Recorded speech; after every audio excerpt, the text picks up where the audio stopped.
Welcome to Conscious Cannabiz. I'm your host, Courtney Aura Freeman.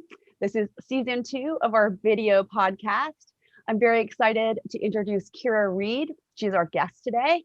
Kyra Reed is a social media marketing maven and the founder of the members-only women's group, Women Empowered in Cannabis. This is a community of women in the fastest growing industry of our day.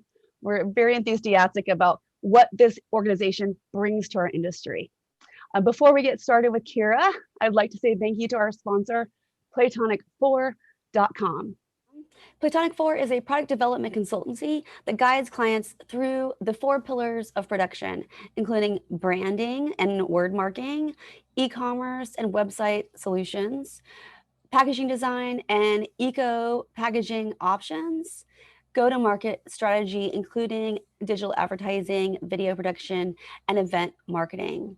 You can see examples of the product development here, and you can schedule a complimentary discovery call to learn more about how Platonic 4 can meet your product development needs.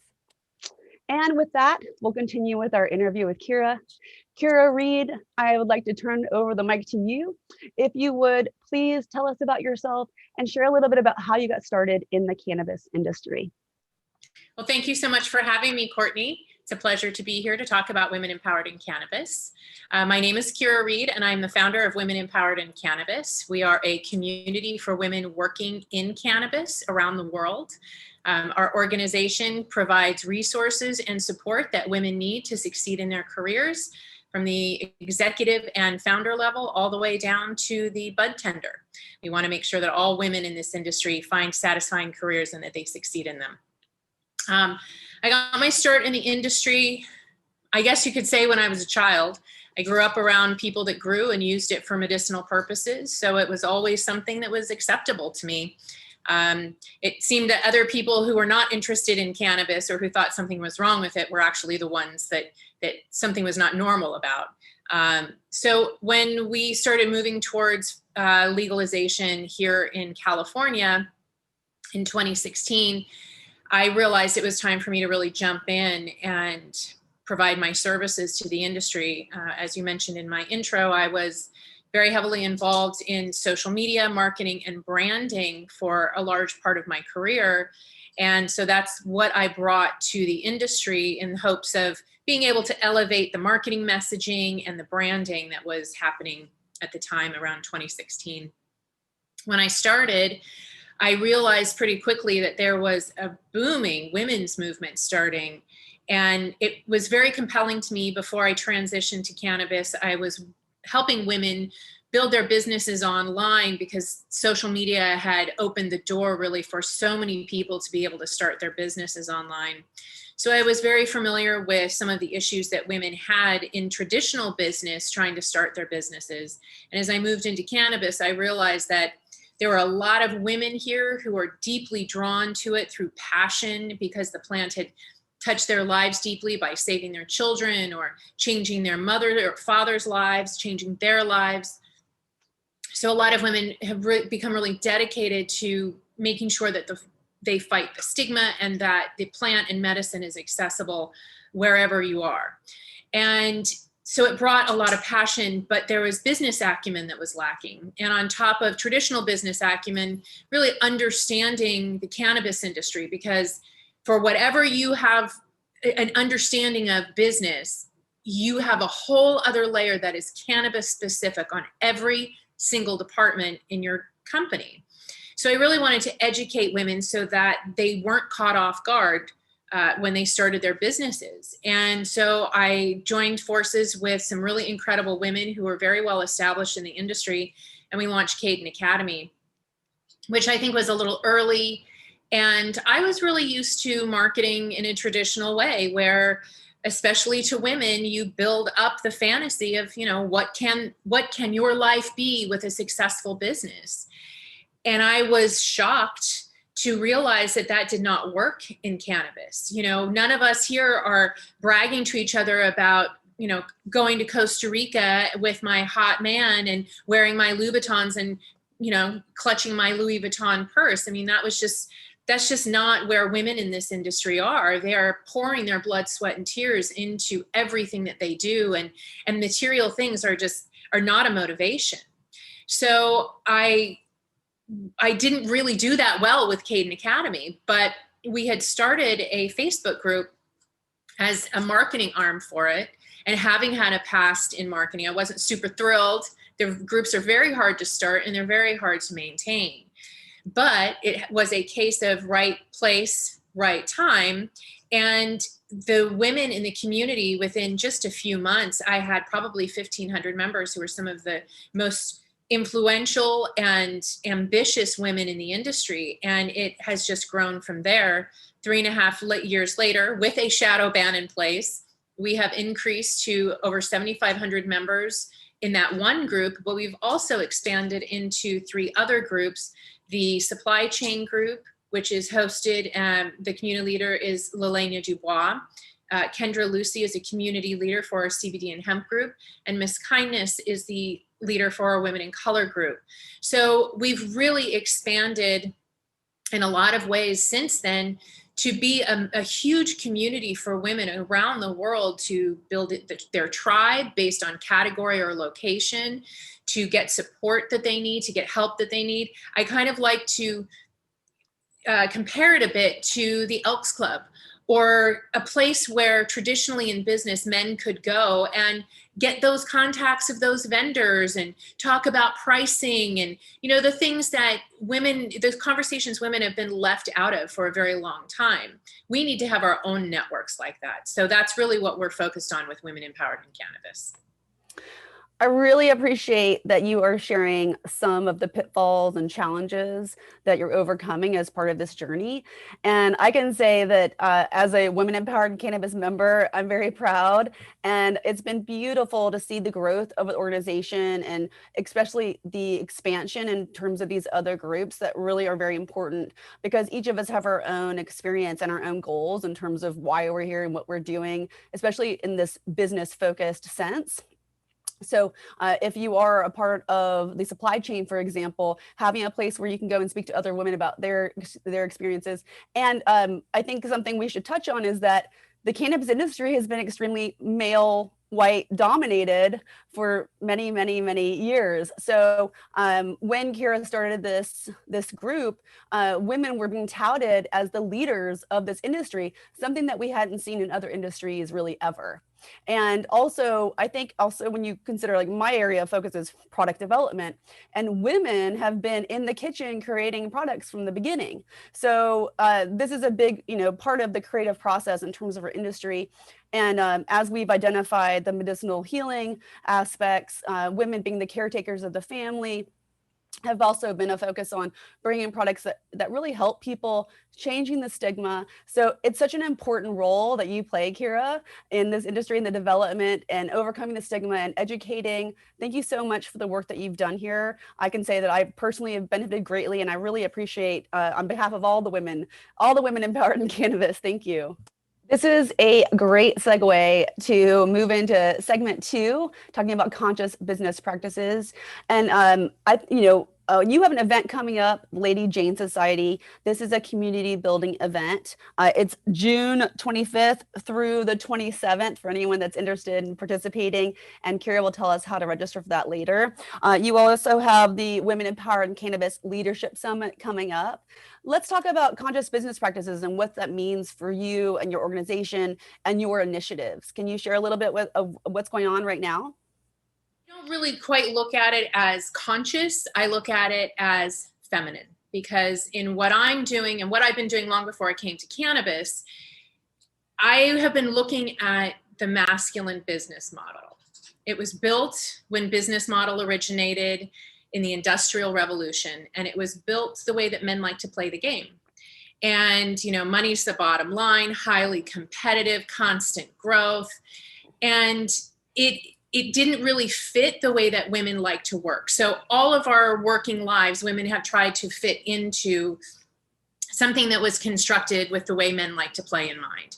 And it's been very hard for a lot of us to make an adjustment, because we have to kind of set a lot of ourselves aside in order to succeed in those environments. And for a long time, I've been looking at especially because of the fact that social media really changed the score. Social media said it isn't the dollar that's the bottom line, it's relationships. And if we look at companies like Facebook and Twitter, two massive companies, they were built using a more feminine model, which is you build your relationships first.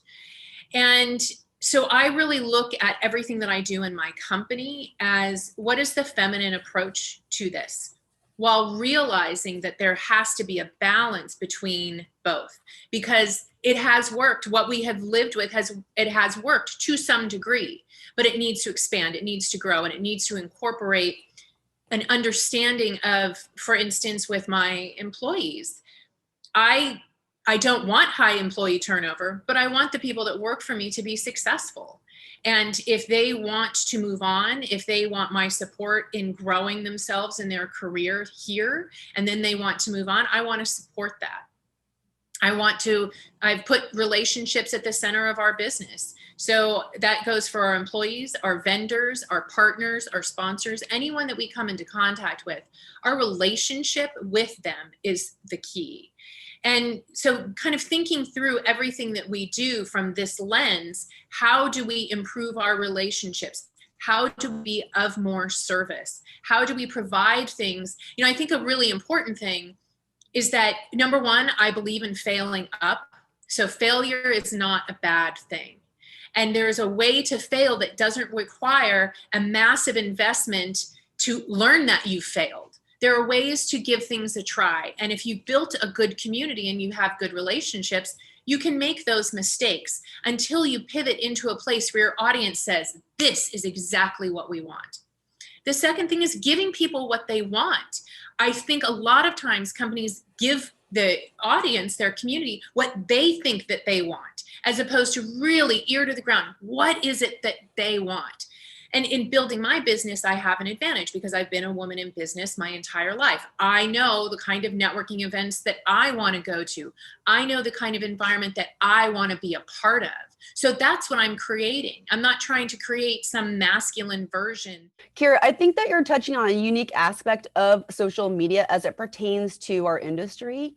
Historically, people were communicating in secret. I mean, even today, people have closed communications where there's different groups. For example, Women Empowered in Cannabis closed Facebook group. That was a space where people could speak freely and be protected by the community. Historically, communications were underground. Now we're coming out in public and we're having a voice. So there is kind of this, as you said, right time, right place. There is this unique aspect where you're kind of touching on something that is very much needed at the right moment when it's needed by the audience it's needed by. And I have a coach, and we have an expression: give the people what they want, but only if they want it. Because even when you think you know what they want, they can be resistant to whatever that content is. And it's really difficult to kind of fine tune that. And that's something that I think is one of your special abilities and your special skills, is really honing in on what it is that people want. And that's why you've become so successful and just in social media alone. But of course, in that relationship building is extremely important as well. Thank you for sharing that. And you've also touched on something really integral to this communication, this platform. When we talk about conscious business practices, some people are turned off by the word conscious. Like, to them, it's like a little trigger. It's too woo-woo. But the premise is that in this industry, we do have a greater number of individuals and businesses who are triple bottom line, who care about their impact on the community, the environment, who have a real, as you said, blood, sweat, and tears that they've devoted to this because they believe in the plant, they believe in the healing abilities, they believe that there's an opportunity that we haven't seen before for women to find the real success they've been seeking in other avenues. So thank you for talking a little bit about your interpretation of how you approach this and what conscious can mean for you. In this case, your feminine approach, or really kind of reworking things, reframing things to have a more feminine eye. That is something, again, unique that you bring to this industry. All right, let's move on to segment 3. I'd love for you to talk a little bit about your upcoming events, and then also just share about some trends that you're seeing from the industry, so that our audience will have some really unique insights they can take away from a leader in this field. Would it be okay if I went back to your other question for just a minute? There's something else that I wanted to add after what you said. Is that okay? Yes, absolutely. So I was on a panel recently with someone who is a very, very well-known big brand builder, and I mean traditional business, Fortune 500. And he was giving some advice to cannabis companies about, look at Google, look at Apple, plan your exit, when you're building your brand, think big. And I think that part of conscious business is recognizing really where you're at and what it is that you want to do. And I think there are a lot of companies in this industry who will be really happy employing people and participating in their community and, sustaining their founders and the employees that it pays. And I think that there is a tremendous amount of value in really understanding who you are and where you're at and what kind of company you want to be, and that it's okay to not want to be a company that wants to create an exit or have, a massive corporate takeover.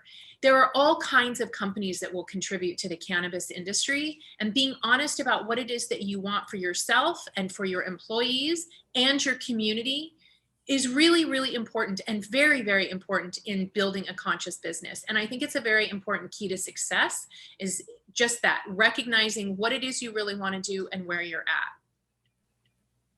I have a personal experience with this because the cannabis industry has been such a get to market first race. We've all been, overcoming challenges like banking and things of that nature, social media bans that people in other industries don't encounter. And with that race, I myself have been running basically 3 different companies. And the messaging I've been receiving now is to slow down and focus your energy. And in the back of my head, there's still this voice that says, no, we need to power through because we need to get, more market share by this time. And we have these goals. And there's so much opportunity for failure because it's just the capital requirements. And then I have, partners who say, well, we should be, looking at SCABs and we should be doing, fundraising and all of this.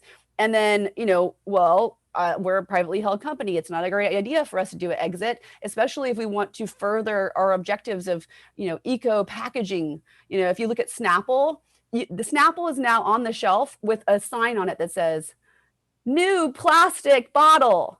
But historically, the greatest thing about Snapple was it came in a glass bottle with this cute message in the lid.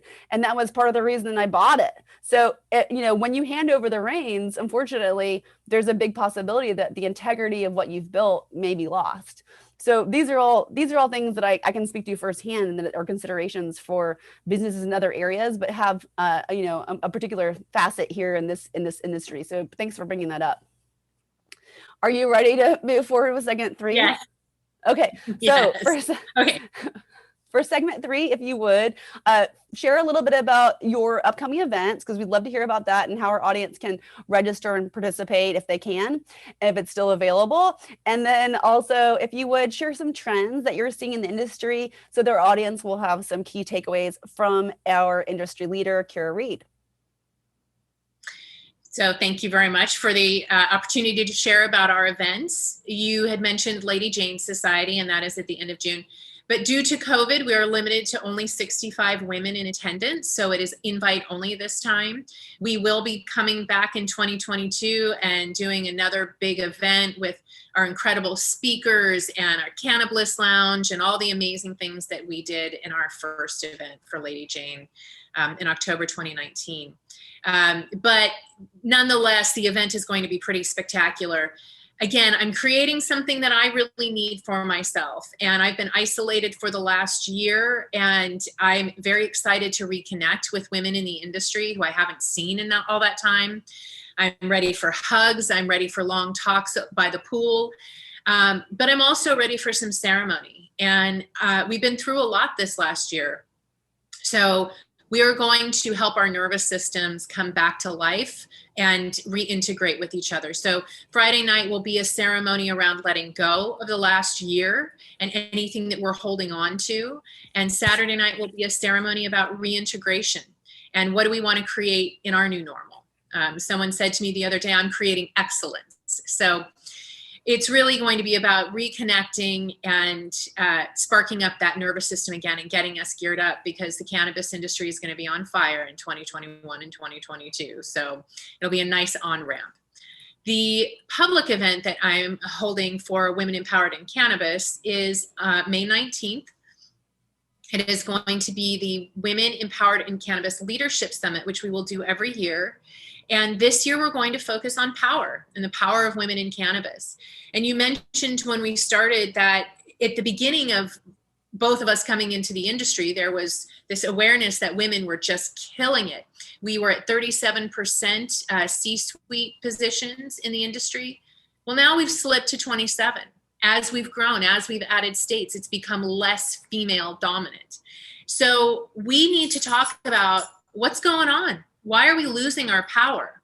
How do we get power? How do we keep power? How is power impacted and affected on all parts of the supply chain?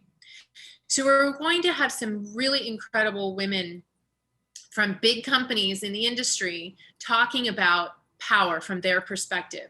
And I also want to talk about, what do you do with power when you get it? I often hear women talking about empowerment, but internal empowerment. You know, I'm going to take my power back, but we don't talk about, I'm going to go get my power. I'm going to go take power in this industry. What does that mean? What does that look like? How do we do it? And then what do we do with it when we have it? So we're really going to explore a lot of those ideas that have been sitting with me during COVID. And, That's amazing. And I'm really looking forward to that. What's that? Well, I said, that's amazing. And you're also kind of hitting on something for me personally, in that for the past 5-6 years, I've spent so much time building community, monthly industry event in Los Angeles, you know, working with you, doing meetups around the country. I mean, Vegas, you know, all these things. And now I feel like it's all for naught. Like, there is no community anymore because there's no one to see. I'm in Los Angeles. I don't know that we will be lifting a lockdown here in this town for a very long time. In Arizona, they're already open. Clubs are open. People are out doing things. We just got our restaurants back open for indoor dining. So unfortunately, I don't see a lot of movement here. And even for my marketing, I'm marketing to other locations because I think people in Los Angeles are unfortunately hibernating because of the lockdown. So, you know, to kind of, as event producers such as yourself, to kind of slowly reintegrate people back into the community is very valuable. And I look forward to seeing that, because I myself feel like I could use a infusion of community. I'm ready. No, I agree, Courtney. And this is why, you know, on the one hand, after a year, it's like, oh, the idea of being around a crowd of people again, it just freaks me out. But I need to, you know, I've got to get back out there, and the community needs it. But what's been interesting is the pivot to online has enabled me to expand that community. I mean, you know, you produced the House of Jane events with me, and we had women from all over the world that would show up, that we had an opportunity to meet face to face, well, on video. And it really built out a whole new sector of our community that wouldn't have existed without having the video option. So we've all been able to pivot okay, and I think community has grown in different ways, but there is something about skin to skin contact, you know, Ooh. Looking at somebody you love in the eye without this distraction of, you know, looking at yourself too. And I think we're ready for that. And I'm just thinking about just, you know, our segment trends. Clubhouse is an audio meeting platform. Mm-hmm. And I think they just kind of blew up in the industry. I really want to know who's behind it, because it was all within a week. Everybody I knew in the industry was asking me if I was on Clubhouse. Kyra sent me my invite. Thank you, Kyra. But it was kind of phenomenal. I couldn't believe how quickly this platform infiltrated our industry with really key players. And I think that an aspect is that it's audio only. I think a lot of people have been kind of, you know, zoomed out. Like, they're now like, we've taken it to the next level. So they're having Zoom with the family, and then the Zoom meetings all day. And even kids, they're at school they have to keep their monitor on so the teachers can see them. And it's a little bit, it raises other issues about, are you self-conscious, and like how it affects your psyche to have your face there in front of you. So it's really interesting. But I think now, I'm sure there'll be more of a consideration for live streaming. We were already on that route with events before where people had that opportunity. Now we're getting more into hybrid, so there'll be more emphasis on that. But yes, the skin on skin is so essential. Thank you for moving forward and creating a space for that. That event will be taking place in the Central Valley. And then tell us about the summit. Is there more that you'd like to share? The summit will be online. Keep an eye out for that in the next couple of weeks. We have a big launch coming up. We are relaunching our membership site for women empowered in cannabis. And it's going to be, we're using a technology that is going to allow us to create a mini Facebook. So you will be able to connect with people, have a timeline so you can share content, you can share events. We're going to roll out a job board in phase 2 later this summer. There are going to be a lot of really cool options for women to finally be able to, I've had to be really restrictive on Facebook, partly because, I don't want us to get shut down. If we lose that community, we lose everything. So, the ability for me to now be able to say, look, if you want to post pictures of flower, if you want to show yourself smoking, if you want to post your events, go ahead and do it. I'm not worried because it's our place. So I think that that's going to open up a lot of opportunity for women to really network online up until the point where we can do it in person again. You mentioned Clubhouse. I'll tell you the reason why it seemed to come out of nowhere at the beginning of the year, because they've been around for about a year and they were having apparently some real kind of scaling issues, and they relaunched. And it was that way across multiple industries, because I have a few friends in other industries who felt exactly the same way. This came out of nowhere. And I think it has alleviated a lot of the Zoom fatigue. But it has also presented a very different opportunity, because it's not about sharing messages. It's not about gathering followers. It's really about participation and learning how to hold space, and one person gets to talk at a time. Otherwise, your room won't work. So there's a component of listening that we're being pulled back into that has just been missing from our engagement for so long. And I don't know that if COVID hadn't happened, if Clubhouse would be doing as well as it is. Who wants to sit around and listen to a conversation? I mean, the whole idea when, I'm in the middle of catching a plane or going to this event or that event is just like an annoyance. Now it's an obsession, because it's a new way to meet people and learn new information outside of cannabis as well as inside. And then the fact that we're not restricted in what we can talk about is also pretty amazing. As far as other trends, I don't know. And it's challenging in this time to try to predict what is going to happen. And I stopped my consulting agency right after COVID started, because I've always been able to really predict for my clients, look, if you do this, you're going to get this kind of result. If you don't do this, you're going to get this kind of result. But in this world, there's just no way. There's no way of telling, who's going to go in lockdown and you're going to lose a whole segment of interest in your community. Or what trauma is going to happen collectively that's going to make your launch completely irrelevant the day you have it scheduled. I mean, it's really, really hard to predict. So, uncertainty. Yes. I don't really know. I don't know what trends are coming, because everything is, the whole table's been wiped clean. And until this is over, I mean, we know cannabis is selling, we know it's doing well, and we know that other states are seeing the tax benefits, so they're legalizing quickly. Other than that, I don't know. Well, I think you're making me think of a few things. One of the unique aspects I think of is the attraction of Clubhouse is that the audience has an opportunity to take the stage. And I think it's an opportunity for people to share what they're doing and who they are. So in a way that we can't network in person now, it almost gives you a little bit of more exposure without having to create the space and get exposure, because you come on stage and you share a little bit about, what you're doing and ask questions for the panel that you're listening to in the room, things of that nature. Also, you're making me think about, it's especially from an event standpoint. In Los Angeles, I mentioned indoor dining is now permitted and small live events. But with the uncertainty, we don't know that we're not going to go back into a lockdown. If I go and do you know how much work it is, audience, to produce an event?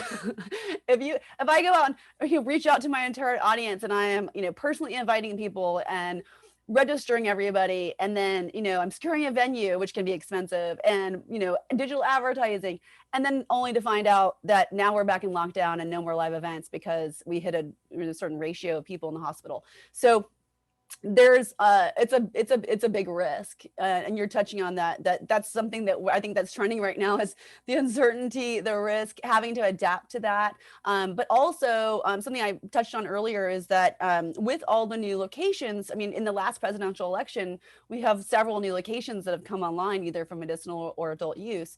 So for me, I'm focused on, well, how can I share what I've created and the work and the experience that I've established this time to this moment with the people that are now coming into the industry. And the same, I think, for women empowered in cannabis, it's so valuable as new women are coming into the industry, having a safe place to come and talk and share, and and also communicate what worked, what didn't work, and having a sounding board for, I want to do this, it's risky, there's uncertainty, what do you think, and having a little bit of a soft landing there. So I can see that as being a little bit more of a trend as well. So I hope so, because that benefits us for sure. Agreed. So for people who are interested in either learning more about your future community events or participating in the Women Empowered in Cannabis, or maybe the job board, what is the domain where they can visit you?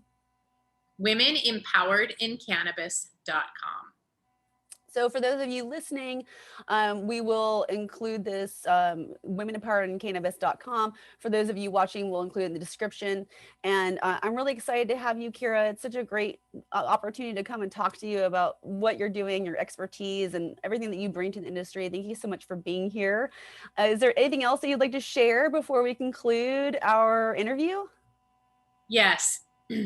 So you have 3 products on the shelf behind you, and I know this is supposed to be about me, but I'm going to plug Courtney's unbelievable products because I have one in my car, one in my purse, one in my living room, one in my bathroom, one by my bed, and one in my travel trailer. Anytime I have any issues that can be solved topically, I'm reaching for Courtney's products. They are incredible, and I so appreciate you making them, and I appreciate your generosity in turning me on to them, because I won't go without my amazing White Buffalo massage. I don't know, it's a massage primer, but I call it my miracle cream. So thank you, Courtney, and thank you for everything you do for the industry. Thank you. I appreciate that. I'm blushing now. Thank you very much. There are multiple ways that we can make a difference in the world. And, it's about deciding, what's your dharma? How are we going to make a difference? And I think for me, like these are a few of the avenues that I've hoped to bring healing to people and improve their lives and their experience, and share the beauty of cannabis and what we're doing. And I've been in this for many years now, and my parents started a rolling paper company in the 70s. So I already have their kind of reference for their experience when they thought the industry would be legal in 5 years. And here, I feel that even after all the, I'm contributing and all the things that we're doing as an industry, I still feel like there's so much stigma around this industry. And even like just the non-believers, like even people that consume cannabis don't necessarily believe in the healing powers. So there's such a long journey to go for us. But if you'd like to join our industry and be a part of this, or be a part of making a difference in the world, or shaping what this world looks like, please join the movement. And if you're a woman, be a part of Women Empowered in Cannabis. This is a great group, and Kyra is paving the way for wonderful, wonderful things for our industry and for our female gender, if you're a part of this female gender. So thank you so much again for everything, and I look forward to seeing you very soon. For those of you listening, you can find us at consciouscannabiz.com, and I'll spell that for you. CONSCIOUS, Cannabiz, CANNABIZ, because we're talking about business. Also, if you would, if you're watching on YouTube, please subscribe.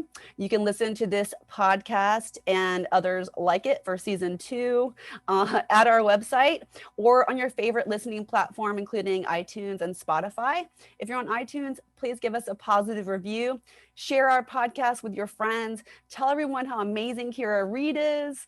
And we look forward to seeing you on more episodes of Conscious Cannabiz. I'm grateful to be here. I'm grateful to all of you for supporting this content. And I'm grateful to you, Kyra, for being a part of it and sharing your message and all that you do. Thank you, Take care. Bye-bye.